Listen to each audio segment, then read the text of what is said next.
T20 ഇന്ന് ഇന്ത്യയും south ആഫ്രിക്കയും തമ്മിൽ അഹമ്മദാബാദിൽ വെച്ച് നടക്കുകയാണ്. ഈ അഹമ്മദാബാദ് ഗ്രൗണ്ടിൽ ഇന്ത്യക്ക് 7 കളിയിൽ കളിച്ചതിൽ 5 കളിയും ഇന്ത്യ ജയിച്ചിട്ടുണ്ട്. 2 കളി മാത്രമേ തോറ്റിട്ടുള്ളൂ. അപ്പോൾ ഈ കളി ജയിച്ച് ഇന്ത്യ പരമ്പര നേടുക എന്നുള്ള ഉദ്ദേശത്തിലാണ് ഇന്ത്യ ഇറങ്ങുന്നത്. മറിച്ച് സൗത്ത് ആഫ്രിക്ക ആണെങ്കിൽ ഈ കളി ജയിച്ച് സമനില നേടുക എന്നുള്ളതാണ്.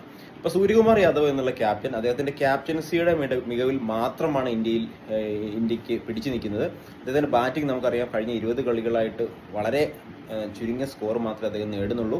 അതുപോലെ തന്നെ അദ്ദേഹത്തിന്റെ ഫോം ഔട്ടായിട്ടുള്ള റൺസ് മാത്രമേ ഔട്ടായിട്ടുള്ളൂ എന്നാണ് അദ്ദേഹം പറയുന്നത്. പക്ഷേ അദ്ദേഹത്തിന് ഈ ഒരു മത്സരം വളരെ നിർണായകമാണ്.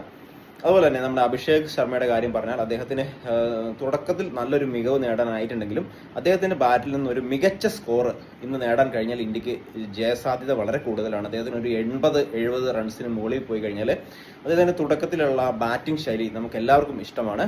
അതുപോലെ ഇന്ത്യക്ക് ടോസ് ഇന്ന് നിർണായകം തന്നെയാണ്. കാരണം ടോസ് കിട്ടിക്കഴിഞ്ഞാൽ ടോസ് കിട്ടുന്ന ആളുകൾ എന്തായാലും ഫീൽഡിംഗ് തിരഞ്ഞെടുക്കും. അങ്ങനെ നോക്കുകയാണെങ്കിൽ ഇന്ത്യക്ക് ഒരു 50-50 ചാൻസ് ആണ്.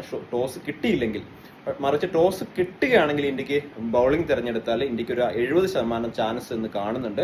അഭിഷേക് ശർമ്മ അദ്ദേഹം നല്ല രീതിയിൽ ബാറ്റ് ചെയ്യാൻ കഴിയും എന്ന് വിശ്വസിക്കുന്നു. അതുപോലെ സഞ്ജു സാംസൺ അദ്ദേഹത്തിന്റെ ഫസ്റ്റ് മാച്ചാണ്. അദ്ദേഹത്തിന് ഫോം ആകുമെന്നുള്ള കാര്യമൊന്നും പറയാൻ പറ്റില്ല. അദ്ദേഹം ഒരു സീരീസിൽ അവസാനത്തെ കളി, അതും ഒരു പ്രഷർ മാച്ച് അദ്ദേഹത്തിന് കൊടുക്കുമ്പോൾ അദ്ദേഹം എത്രമാത്രം അത് പെർഫോം ചെയ്യുമെന്ന് നമുക്ക് പറയാൻ കഴിയില്ല. എങ്കിലും അദ്ദേഹത്തിന് നല്ലൊരു രീതിയിൽ ബാറ്റ് ചെയ്യാൻ കഴിയട്ടെ, കീപ്പ് ചെയ്യാൻ കഴിയട്ടെ എന്ന് ആശംസിച്ചുകൊണ്ട് ഇന്നത്തെ വീഡിയോ നിർത്തുകയാണ്. നമ്മുടെ ഈ ചാനൽ തീർച്ചയായിട്ടും ഒന്ന് സപ്പോർട്ട് ചെയ്യണം. Thank you for watching. All the best.